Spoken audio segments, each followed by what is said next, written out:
ఏంటి మైకులు పెడుతున్నారని చెప్పి రఘురామకృష్ణరాజు గారు అంటున్నారు.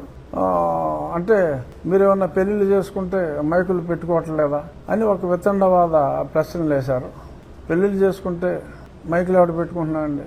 పెళ్లిళ్ళు చేసుకుంటే ఓకే, ఆ మంత్రాలు ఆ పెళ్లి హాల్లో మంత్రాలు చదువుకుంటారు తప్పితే ఎక్కడైనా మంత్రాలు మైకు పెట్టి రోడ్ల మీద వినపడేలాగా ఎవరైనా మంత్రాలు చదువుకుంటున్నారా? ఊళ్ళో అసలు మైకు ఎవరు పెడుతున్నాడు ఇప్పుడు? సో ఇలా మాట్లాడటం అది సబబు కాదు.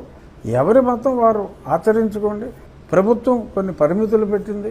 ఒకవేళ మైక్ పెట్టినా దానికి 35 డెసిబెల్స్ అని పెట్టింది. ఆ 35 డెసిబెల్స్ లో ఉండాలి, కానీ సౌండ్ ఎక్కువ పెడుతున్నారని కంప్లైంట్ ఇస్తే వాళ్ళ మీద SC ST కంప్లైంట్ పెడతాం అని ఇలాగా ఒక రకమైన భయభ్రాంతులకి ప్రజల్ని గురి చేసి రుబాబుగా గడిపేశారు.